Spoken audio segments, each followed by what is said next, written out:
कांग्रेस की national media coordinator Radhika Khera Raipur Congress मुख्यालय में अपमान पर फूट फूट कर रो रही हैं। सोशल मीडिया में वीडियो वायरल होने के बाद कांग्रेस के महिला विरोधी चरित्र पर लोग सवाल उठा रहे हैं, लेकिन हमेशा की तरह कांग्रेस की राष्ट्रीय महासचिव प्रियंका गांधी ने चुप्पी साध रखी है। भूपेश के कुशासन के दौरान महिलाओं के साथ अत्याचार पर भी प्रियंका गांधी मौन रही थी। अब अपनी ही पार्टी में एक महिला के साथ बदसलूकी पर उनकी चुप्पी बता रही है कि महिलाओं का शोषण और अपमान कांग्रेस की परंपरा है। भाजपा प्रदेश प्रभारी श्री नितिन नबीन जी ने सवाल करते हुए कहा कि प्रियंका गांधी महिला उत्पीड़न के मामले में क्यों मौन रहती हैं, जब उनके पार्टी के भीतर में ही इस तरह की घटनाएं लगातार बढ़ रही हैं। तो यही कहूंगा, इसके पहले भी जब यहाँ कांग्रेस के राष्ट्रीय अधिवेशन हुए थे और प्रियंका आई थी, उस समय भी महिलाओं के उत्पीड़न का मामला आया, उन्हीं के अंगरक्षक के द्वारा आया और काफी चीजें आप लोग के ध्यान, जब उनके यहाँ रेड कारपेट स्वागत किया जा रहा था उस समय भी उन्होंने महिलाओं का अपमान किया।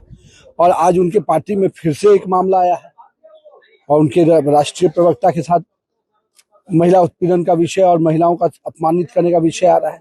तो कहीं ना कहीं दिख रहा है कि जो बेटी बनने का प्रयास करती हैं, जो महिला होने का दम भरती हैं, वो अपने पार्टी की महिलाओं को सुरक्षित नहीं रख सकती, तो छत्तीसगढ़ की माँ बेटी और देश की माँ बेटी को क्या सुरक्षित रखेंगे।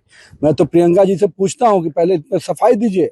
देश की महिला के सशक्तिकरण की बात करते हैं, उनके सुरक्षा की बात करने वाली, आज वो ये बताएं कि अगर छत्तीसगढ़ की माँ बेटी और आप ही की पार्टी की महिला के साथ इस प्रकार से व्यवहार हो रहा है तो आप मौन होकर क्यों चली गई है ना।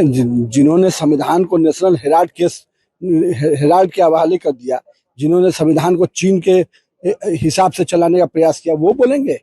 हम लोगों ने देश के संविधान को देश की जनता के अनुकूल चलाया है और हम स्पष्ट हैं कि हम तो सनातन परंपराओं को जीवित रखने वाले लोग हैं। इनके राष्ट्रीय अध्यक्ष जी आज माला फेरने की बात कर रहे हैं, शिव बनने की, अवतार बनने की बात कर रहे हैं।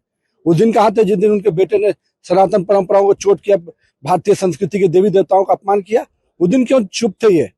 और हमको भारत की संस्कृति के लिए आवाज उठाने के लिए हमेशा हम तत्पर रहेंगे और जब भी मौका मिलेगा, जब भी इसकी अपमानित करने का काम करेंगे, हम निश्चित रूप से सुरक्षा कवच के रूप में खड़े रहेंगे। आज राम को हराने की बात करते हैं, यही भूपेश सरकार यहाँ पर जो थी, उनके पिताजी रावण के गुणगान करते थे, तो ये तो खुद अपने आप को रावण वाले मानते हैं। तो धर्म युद्ध में राम हमेशा जीतेगा, रावण हमेशा हारेगा। तो आपको ध्यान में आ ही रहा होगा ना, तेलंगाना में क्या खेल खेला। मुस्लिम आरक्षण को आगे बढ़ाने का काम कर रही है, SC OBC ST के आरक्षण को खत्म करने का काम कर रही है कांग्रेस। मतलब जो खुद गलत कर रहा है वो दूसरे को आरोप लगा रहा है। माननीय गृह मंत्री जी के वीडियो को ट्विस्ट करके, कट एंड पेस्ट करके खेल खेलने का काम कोई कर रहा है, तो कांग्रेस अभी झारखंड के आप प्रदेश अध्यक्ष का देखिए हैंडलर से, उन पर आरोप है। पूरी तरह से जब जांच हुआ है तो दिल्ली पुलिस ने तलब किया है। तो खेल कौन खेल रहा है? संविधान को खत्म करने की, आरक्षण को खत्म करने की खेल कौन खेल रहा है? हम तो लड़ते रहेंगे जब तक SC OBC ST का आरक्षण से कोई भी खिलवाड़ करोगे, हम मुस्लिम आरक्षण को किसी भी हाल में लागू नहीं होने देंगे। ये भाजपा का संकल्प है।